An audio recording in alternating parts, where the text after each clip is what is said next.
ওজন কমাচ্ছেন শাহরুখ খান, নেপথ্যের কারণ জানা গেল। বলিউড বাদশাহ শাহরুখ খান, তাকে শেষবার বড় পর্দায় দেখা গিয়েছিল গত বছরের ডিসেম্বরে ডাঙ্কি সিনেমাতে। চলতি বছরে পরিবার এবং ব্যক্তি জীবন নিয়ে ব্যস্ত ছিলেন শাহরুখ খান। তবে এবার খবর হলো নতুন সিনেমার জন্য নিজেকে প্রস্তুত করছেন তিনি।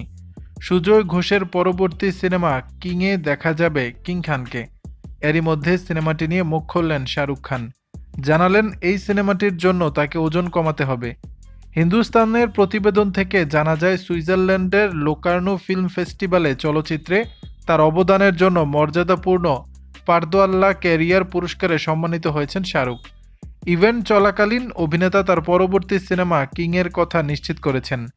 এই সিনেমাতে প্রথমবারের মতো মেয়ে সুহানা খানের সঙ্গে অভিনয় করবেন শাহরুখ। শাহরুখ বলেন, আমি এরপর যে সিনেমাটিতে অভিনয় করব সেটি হলো কিং। কাজ শুরু করে দিয়েছি, আমার ওজন কিছুটা কমাতে হবে, কিছু স্ট্রেচিং করতে হবে। অভিনেতা আরও জানান, যে কোনো সিনেমার কাজ শেষ করতে তার দীর্ঘ সময় লাগে, কারণ তিনি আগে নির্মাতার সঙ্গে সময় কাটিয়ে নেন তাকে বোঝার জন্য। গত বছর বলিউডে পাঠান, জওয়ান, ডাঙ্কির মতো পরপর 3টি সফল বাণিজ্যিক সিনেমা উপহার দিয়েছেন। এরপর শোনা যায় কিংয়ের কথা। সবকিছু ঠিকঠাক থাকলে চলতি বছরের নভেম্বর থেকে শুরু হবে দ্য কিং এর শুটিং। দর্শক, বিষয়টি নিয়ে আপনাদের মতামত জানাবেন নিচের কমেন্ট বক্সে।